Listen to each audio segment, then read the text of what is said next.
Hello student, IT वाला knowledge का online portal में आप सभी को स्वागत है। प्रीवियस लेक्चर में हम लोगों ने कवर किया transformer on load and no load condition. उसमें ट्रांसफार्मर किस तरह फंक्शन करता है उसका फेजर डायग्राम आपको बना के दिखाया था मैंने। इंडक्टिव लोड में क्या होगा, जब ट्रांसफार्मर ऑन लोड कंडीशन में इंडक्टिव लोड लगाएंगे तो क्या होगा, किस तरह का फेजर डायग्राम बनेगा। उसके बाद नॉन इंडक्टिव लगाएंगे तो किस तरह का बनेगा, राइट, क्या इफेक्ट आता है। इस सब मैंने प्रीवियस लेक्चर में आप लोगों के सामने कवर किया था, राइट। आज हम लोग पढ़ेंगे क्लासिफिकेशन ऑफ ट्रांसफॉर्मर। क्या पढ़ेंगे? क्लासिफिकेशन ऑफ ट्रांसफॉर्मर्स का वर्गीकरण करेंगे आज, राइट। तो कौन कौन सा बेसिस पे हम लोग ट्रांसफॉर्मर को वर्गीकरण करेंगे, चलिए देखते हैं। सबसे पहले देखते हैं कि कौन कौन सा बेसिस पे, उसके बाद कितना टाइप है, उसको जब हम लोग डिस्कस करेंगे वन बाय वन उस टाइप कितना टाइप्स है उसको आपको मैं कवर करते जाऊंगा, राइट। तो सबसे पहले है on the basis of output voltage. Output voltage के आधार पर हम लोग ट्रांसफॉर्मर को क्लासिफाई करेंगे, उसमें कितना प्रकार है, राइट। उसके बाद on the basis of course construction, जो कोर बना हुआ होता है उसका कंस्ट्रक्शन क्या हुआ होता है, उसके बेसिस पे कितना तरह का ट्रांसफॉर्मर है उसको डिटेल में देखेंगे। हिंदी में उसको बोलेंगे कोर के संरचना के आधार पर ट्रांसफॉर्मर को क्लासिफाई करेंगे।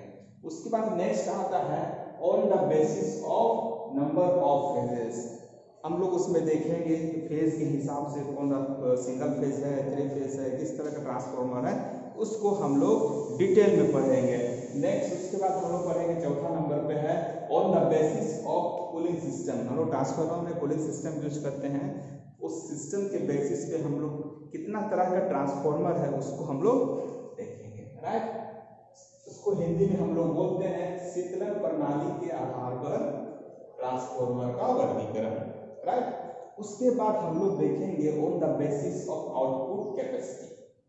उसका आउटपुट कैपेसिटी के हिसाब से हम लोग कितना तरह का ट्रांसफार्मर है उसको हम लोग देखेंगे वन स्टेप बाय स्टेप। उसके बाद आता है 6 ऑन द कमर्शियल बेसिस, व्यापारिक आधार पर, और on the basis of location,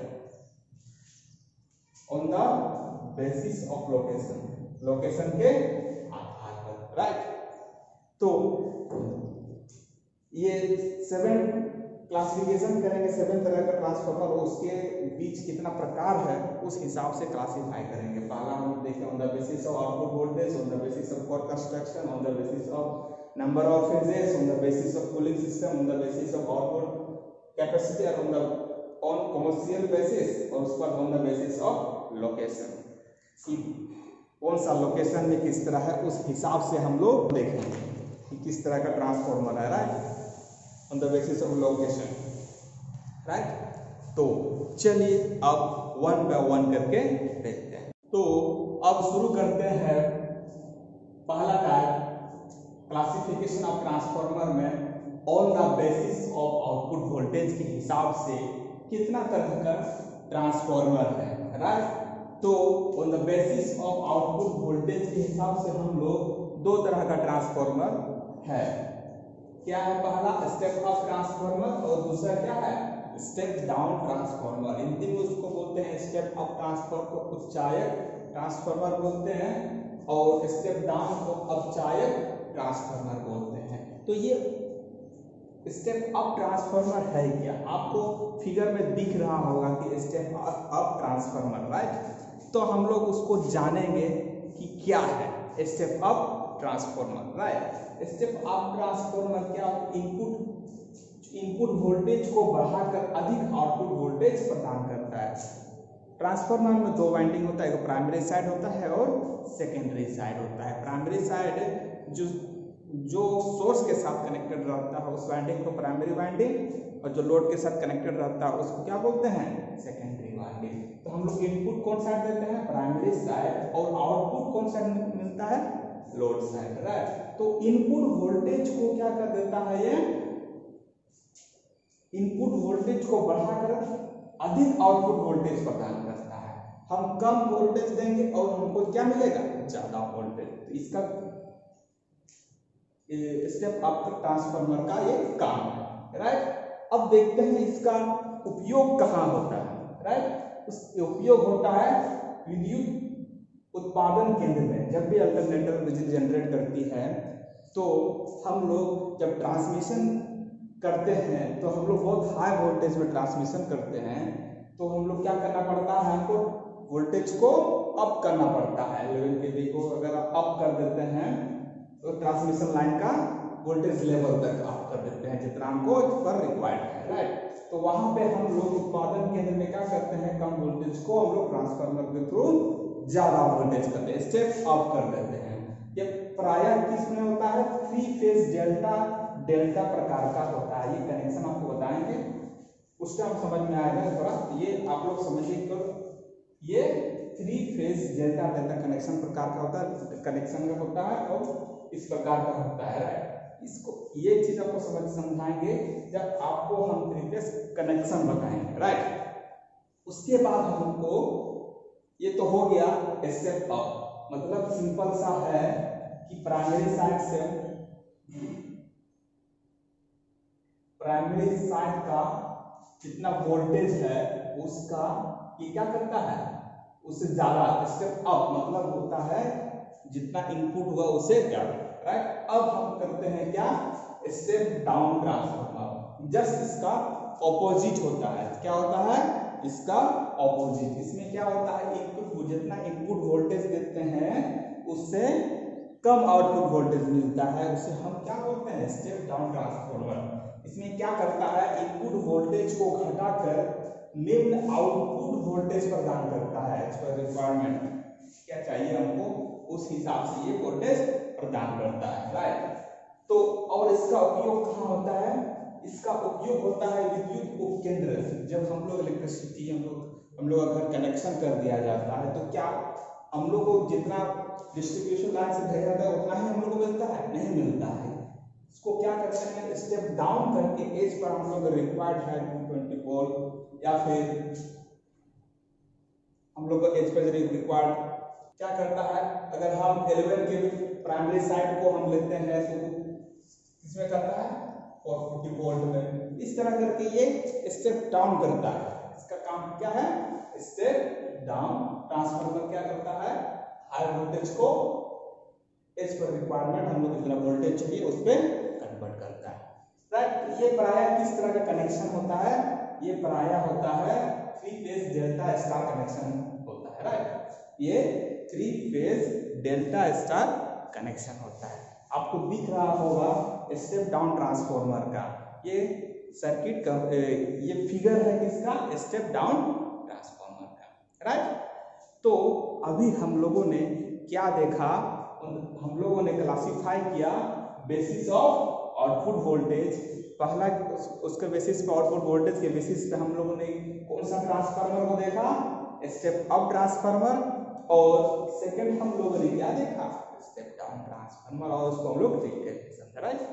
अब नेक्स्ट देखते हैं नेक्स्ट तरह का ट्रांसफार्मर। अब हम लोग क्लासिफाई करेंगे on the basis of core construction को, रोड की संरचना के आधार पे हम लोग ट्रांसफार्मर को क्लासिफाई करेंगे। तो on the basis of core construction के हिसाब से क्लासिफाई करते हैं तो कितना तरह का ट्रांसफार्मर होता है वो देखते हैं। वो होता है core type transformer, shell type transformer और बेरी टाइप ट्रांसफार्मर, राइट। 3 तरह का ट्रांसफार्मर होता है, किसके बेसिस पे, कोर कंस्ट्रक्शन के बेसिस पे। तो अब हम लोग देखेंगे core type transformer, right. Core type transformer में एक आकृति के स्टैंपिंग के 2 सेट प्रयोग किए जाते हैं। अभी उसके पहले मैं शुरू लेक्चर में इंट्रोडक्शन लेक्चर में मैंने बताया था कि जब उसमें मैंने पढ़ाया था कोर के बारे में, जब पढ़ा रहा था तो उसमें वाले पतले पतले पत्तियां विभिन्न प्रकार से हम लोग उसको कोर कर बनाए यूज कर रहे थे लेमिनेट के लिए। तो इसमें क्या कौन सा आकृति होगा, एल आकृति की स्टैंपिंग। एल आकृति की स्टैंपिंग कुछ इस तरह करके हम लोग इसमें लेमिनेट कर देते हैं, प्रयोग करते हैं एक आयताकार क्रोड बनाने के लिए, राइट।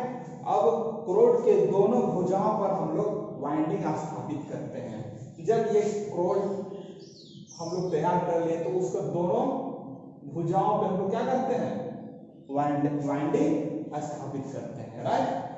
अब ये जो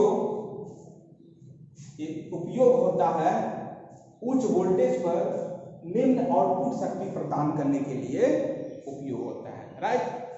तो अभी हम लोगों ने क्या समझा, इस तरह का ट्रांसफार्मर, कोर टाइप ट्रांसफार्मर किस तरह के स्टैंपिंग से बना हुआ होता है, एन आकृति के स्टैंपिंग से, स्टैंपिंग के दो सेट से बना हुआ होता है, राइट।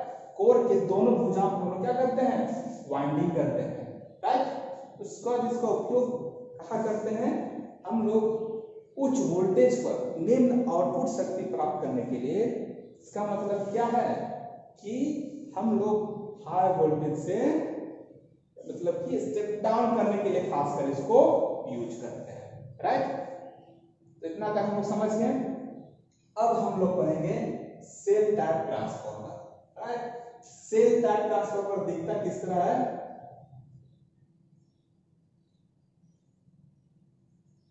इस तरह का ट्रांसफार्मर होता है, राइट। आपको फिगर में भी दिख रहा होगा। इस तरह का ट्रांसफार्मर हम लोग अच्छा से बना देते हैं इसको सेल टाइप फॉर्म में, राइट। इसका हम लोग, इसमें कितना भुजा है, 3 भुजा है। उसमें से हम लोग किसमें, मिडिल भुजा में हम लोग वाइंडिंग करते हैं, राइट। प्राइमरी और सेकेंडरी इसमें करते हैं, मिडिल भुजा में, मध्य भुजा में हम लोग वाइंडिंग करते हैं। इसमें किस तरह का स्टैंपिंग यूज किया जाता है, ई तथा आई टाइप का आकृति वाला स्टैंपिंग यूज करते हैं। किस तरह, ई तथा आई, इसको इस तरह ई और इसमें मिला देंगे तो क्या बन जाएगा, दो मेरा क्या बनेगा, इस तरह करके 2 कोर पाथ इसको मिल जाएगा।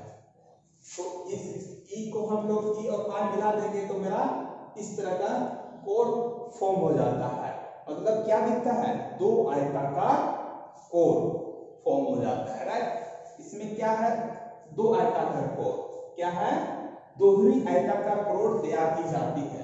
इसका मतलब 2 आयताकार कोर तैयार होता है, दोहरी आयताकार कोर तैयार की जाती है, राइट। इसका उपयोग हम लोग कहाँ करते हैं, इसको हम लोग कर सकते हैं वोल्टेज अप भी करने के लिए यूज करते हैं और वोल्टेज स्टेप डाउन करने के लिए भी प्रयोग कर सकते हैं। सिंगल फेज सप्लाई में हम लोग यूज करते हैं, राइट।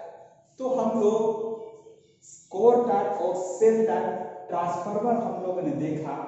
थोड़ा देर बाद में इसका हम लोग डिफरेंस भी देखेंगे।